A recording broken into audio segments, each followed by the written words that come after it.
Programme news watch में नाज़रीन एक बार फिर आपको खुशामदीद कहते हैं। और प्रोग्राम के इस मरहले में हम बात करेंगे आज रेमंड डेविस की। लाहौर हाई कोर्ट में जो 4 दरखास्तें दी गई थी उनको निपटा दिया गया।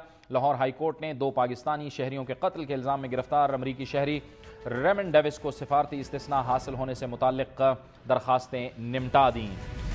लाहौर हाई कोर्ट के फैसले में जो कुछ कहा गया है उसमें कहा गया है कि रेमंड डेविस से मुताल्लिक फैसला ट्रायल कोर्ट करेगी।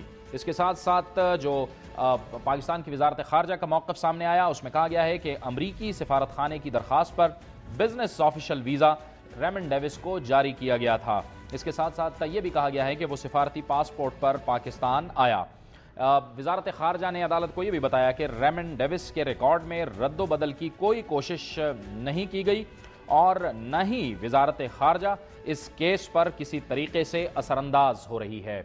ये जो फैसला आया है और इसमें कहा गया है कि अब ट्रायल कोर्ट में ये केस चलेगा, इसकी क्या कानूनी इम्प्लिकेशंस हो सकती हैं, इस पर बात करने के लिए हमें ज्वाइन किया है बैनुल-अक़वामी क़वानीन के माहिर जनाब बैरिस्टर फ़ारूक हसन ने। बहुत बहुत शुक्रिया बैरिस्टर साहब, आपने हमें इस प्रोग्राम में आज ज्वाइन किया। आज ये जो लाहौर हाई कोर्ट की जानिब से फैसला सामने आया है कि ये केस अब ट्रायल कोर्ट में चलेगा, हमें ये बताइएगा कि इसकी जो कानूनी इम्प्लिकेशंस हैं वो क्या हो सकती हैं। बड़ी मेहरबानी, आपने मुझे आज ये मौका दिया मैं इस पर आप गुफ्तगू करूँ। सबसे पहले मैं बताऊं कि ट्रायल कोर्ट का मतलब है वो कोर्ट जहां ये इसका ट्रायल चल रहा है, जहां इसका मुकदमा चल रहा है एक्चुअली डेविस का, वो है एडिशनल सेशन जज का जो इस वक्त कोर्ट लाखपत जेल में चल रहा है, वहीं इसका फैसला होगा। और ये फैसला एक किस्म का हो चुका है पहले ही, क्योंकि ऑलरेडी उन्होंने पहले ही पेशी पे आके उसके वकला ने, डेविस के वकला ने कहा था कि उनको इस्तिस्ना है, लिहाजा उन पर फर्ज जुर्म ना आयद की जाए। जो अदालत नहीं मानी थी, उन्होंने कहा था कि आपके पास इस्तिस्ना नहीं है। तो अब बुनियादी तौर पर जो हाई कोर्ट ने फैसला दिया वो ये है कि वो अब इसको एक आम मुकदमे की तरह चलाएंगे। कोई स्पेशल मुकदमा नहीं है जिसका कुछ पहलू पे हाईकोर्ट पहले फैसला दे दे, बाकी फैसले निचली अदालत दे। अब तमाम फैसले जो निचली अदालत ही देगी और वो अपील में ऊपर आएंगे जिस आम केसेस में होता है। तो इसकी इम्प्लिकेशन सबसे बड़ी बात यह है कि इस केस से हमारी जो अदलिया की एक इंटेग्रिटी है वो बड़ी साबित हो गई है कि इस केस को उन्होंने बिल्कुल उस तरह ट्रीट किया जैसे आम केस होता है। इसमें कोई इसको उन्होंने स्पेशल डिस्पेंसेशन नहीं दी, स्पेशल सिग्निफिकेंस नहीं दी, जो मेरे ख्याल में बड़ी खुशआइंद बात है पाकिस्तान के लिए और पाकिस्तान की अदालतों और हमारे वकला की जो जद्दोजहद थी जिससे हमारी आज़ादी स्टैब्लिश हुई है उसके लिए। अच्छा बैरिस्टर साहब, ये जो इस्तिस्ना के हवाले से आज हमारी वजारत खारजा का जो मौक़िफ़ पेश किया गया है, उस मौक़िफ़ को आप किस तरह से देखते हैं और किस तरह से असरअंदाज होगा इस केस में? उसका सबसे बड़ा असर ये है कि हमारा जो एक्ट है 1972 का जिसके तहत ये इस्तिस्ना दिया जाता है, उसमें सेक्शन 4 कहता है कि तभी इस्तिस्ना मिलता है अगर सर्टिफिकेट उनको मिले। उनको सर्टिफिकेट नहीं दिया गया, सबसे अहम बात है सर्टिफिकेट उनको नहीं दिया गया फॉरेन ऑफिस ने। लिहाजा जो हम ववेला कर रहे थे, जो पाकिस्तान के अवाम थी, जो पाकिस्तान के जो लोग थे, वकला थे, कि ये इस्तिस्ना नहीं मिलना चाहिए, जिसकी बुनियाद पे हाईकोर्ट में केसेस चल रहे थे, वो एक किस्म का वो एक मुस्बत उसका रद्द अमल आया है। फॉरेन ऑफिस ने उसमें कोई बेईमानी नहीं की, जो खर्चा था शायद कर जाए, कोई इंटरपोलेशन नहीं की, कोई उन्होंने अपना जाली रिकॉर्ड नहीं बनाया। उन्होंने वही बात कह दी जो आम तौर पर लोग पाकिस्तान में कह रहे थे इसके बारे में। अमेरिका का जो कहना गलत साबित हुआ कि इसको इस्तिस्ना हासिल है, इस्तिस्ना से कोई हासिल नहीं है, क्योंकि ये बात बिल्कुल में शख्स तौर पर सामने आ गई है कि ये जो बात है ये अब वैसे चलेगी जिस तरह के कानून के मुताबिक चलनी चाहिए। सेक्शन 4 के तहत इनको कोई सर्टिफिकेट इशू नहीं हुआ, बगैर सर्टिफिकेट के ये आम मुकदमे की तरह चलेगा। तो अब आप बताइएगा कि डेविस की किस्मत का फैसला क्या हो सकता है? मेरा कानूनी फैसला भी ये होगा कि इसमें गवाही जो है, जिन लोगों ने जिसको देखा था कत्ल करते, वो आएंगे सामने, वो गवाही देंगे। उसके बाद जो इसका फैसला है वो मुकदमे के मुहर्रकात और इसको जो एविडेंस उसके रूबरू रख के किया जाएगा। तो लगता यही है, अगलब यही है कि इसको सज़ा होगी और सज़ा सज़ा उसकी जो है वो मौत ही है इस तरह के केस में। तो उसके बाद ये इसका कुछ चलेगा। मेरे ख्याल में जस्टिस जो जिसके लिए उसकी बेवा बेचारी अपने खुदकुशी की थी, उसका मेरा ख्याल अब वक्त तक वो आहिस्ता आहिस्ता करीब आ रहा है। इसका फैसला वही होगा जो कानून के मुताबिक हर केस में होता है। चाहे एक आदमी ने जाके मर्डर कर दिया हो ओपन जगह पे जाके, जहाँ आवाम उसके सामने देख रही थी, और ये बहुत ही एक खौफनाक किस्म का मर्डर था जो आमतौर पे मैंने अपनी सारी तालीम के ज़रिए जो मैंने इसमें मुताला किया, मैंने इस तरह का एक केस भी नहीं देखा जहाँ इस तरह का एक खुलम खुला मर्डर कमिट किया गया हो। अच्छा फारूक साहब, इस फैसले की अगर हम एक और तरह से सिग्निफिकेंस मालूम करना चाहें आपसे, वो सिग्निफिकेंस है जो विक्टिम्स हैं, जो मुतासरीन हैं, उनके नुक्ता नज़र से अगर हम आपसे पूछना चाहें कि किस तरह से उनके लिए ये जो फैसला है ये हौसला अफजा है। उनकी सबसे बड़ी उम्मीद यह है कि उनको इंसाफ का जो दरवाजे हैं खुल गए हैं, बंद नहीं हुए। हमारे मुल्क में होता यह था कि जो ताकतवर होता था वो कानून से बच जाता था, और जो गरीब होता था, जो नातवा होता था, वो कानून की जद में नहीं आता था, बच जाता था। तो अब ये हुआ ये है कि कानून की जो जद है वो बिल्कुल एक यकसा एक तरफ से अपनी तरफ से वो लागू होगी, और उससे ये होगा कि जो उनके साथ उनसे बेइंसाफ़ी हुई है, जो उनके आदमी मारे गए हैं, उनका कानून के मुताबिक जो फैसला है वो होगा, और उनकी जो एक आबरू, उनकी इज़्ज़त जो है, उसकी जो उमंगें थी उसके उस ऐन मुताबिक होगा, जिस तरह के वो लोग कह रहे हैं, जैसा कि लोग यहाँ पाकिस्तान में बड़े दिनों से बड़े ज़ोर शोर से इसका पब्लिक में एक रिएक्शन है, वो उसका वही फैसला होगा जो मैं चाहता हूँ, मैं समझता हूँ होना चाहिए। अच्छा, ये जो रेमंड के नाम के हवाले से भी बड़ी कन्फ्यूजन्स थी, फिर इसके जो नेचर ऑफ जॉब थी उसके हवाले से भी बड़ी कन्फ्यूजन्स थी, इसने भी काफ़ी कॉम्प्लिकेशंस भी पैदा की। बहुत पेचीदा हो गया, क्योंकि इससे ये चीज़ साबित होती है कि ये जो आदमी है ये डिप्लोमेट नहीं है। ये मैं आपको एक और चीज़ दिलचस्प बताऊँ कि ये सारी जो गवाही इसके नाम की और इसके नाम क्या है, इसके ऊपर खुद स्टेट डिपार्टमेंट का अपना जो एक स्पोक्समैन था पीजे क्रॉली, जिसने बाय द वे आज इस्तीफा दिया है, उसने इस्तीफा दे दिया इस बात पे। एक और बात, 2 केसेस के ऊपर उसने इस्तीफा दिया अपने स्टेट डिपार्टमेंट के स्पोक्समैन की हैसियत से। उसने ये कहा था कि इसका नाम ये नहीं है, मैं नाम नहीं बता सकता। वो इसलिए नहीं बता सकता था कि 1984 का एक कानून है अमेरिका का, जिसके तहत जो इंटेलिजेंस एजेंट्स हैं उनकी जो सही आइडेंटिटी है वो नहीं कोई आदमी बता सकता जिसको पता हो, क्योंकि वो बताना खुद एक जुर्म है।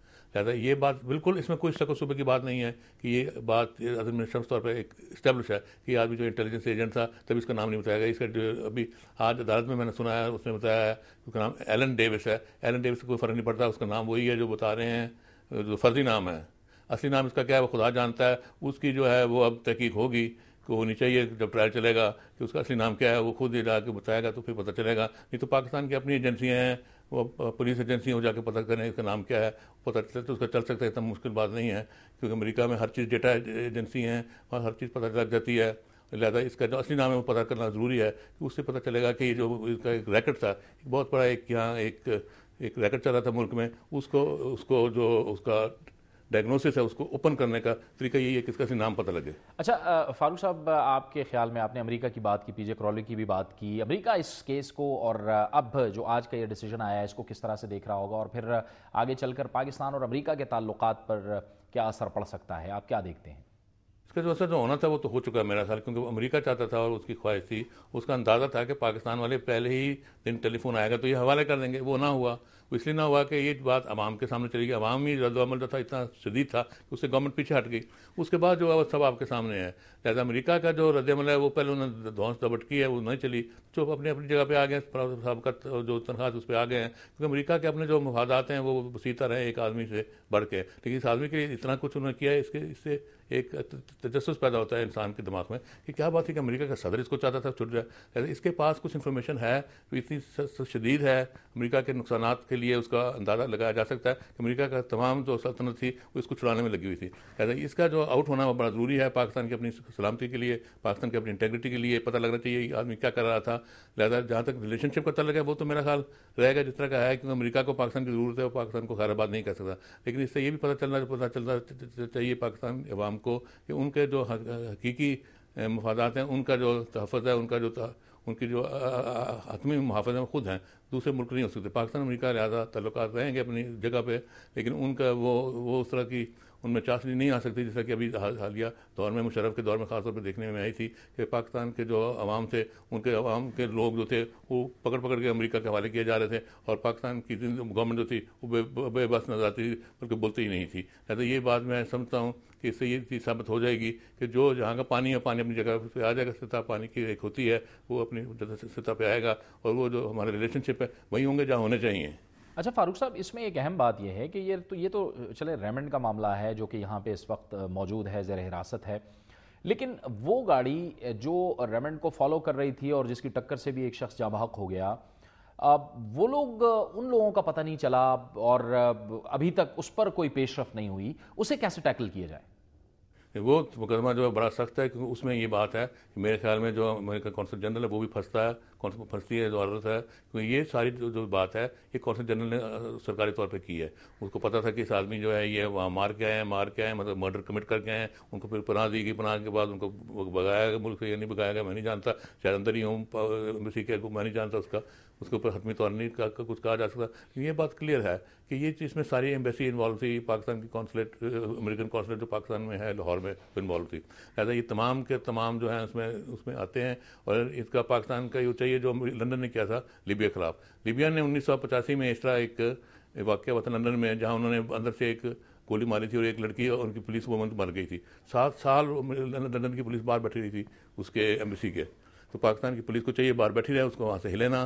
तब वक्त है कि वो आदमी इनके हवाले नहीं किया जाता। ड्राइवर तो हवाले होगा, ड्राइवर नहीं होगा तो गाड़ी हवाली होगी, उसको पता लगेगा। और ये रेमंड बताएगा कौन थे, आखिर रेमंड को जब उसकी जो तहकीक चलेगी तो बताएगा कौन थे। उसके बाद उनके जो कानून के मुताबिक कार्रवाई की जाए। तो वो तो कौंसल जनरल भी हो, अगर जो रेगुलर कौंसल जनरल उसको भी under 41 article of the Vienna convention उसको कोई इस्तिस्ना हासिल नहीं है। अगर वो सीरियस कमिट करता है तो उसका फ़र्ज़ है कि उसके ऊपर केस चलाया जाए। जो रिसीविंग स्टेट है यानी पाकिस्तान उसको केस चलाएगी। ऐसे वो मुकदमा अपनी जगह मौजूद है, उसे छेड़ा नहीं गया। ये बड़ी तजब की बात है कि वो बड़ा पक्का मुकदमा मुझे नजर आता है कि उसमें से इनका बचना बहुत मुश्किल है। बहुत बहुत शुक्रिया बैरिस्टर फारूक हसन, अहम तरीन कानूनी नुकात पर हमसे बात कर रहे थे। वक्त हुआ चाहता है एक ब्रेक का, और ब्रेक के बाद जिक्र होगा कि अहले कराची अमन के ख़्वाहां, अहले सियासत महवे तमाशा।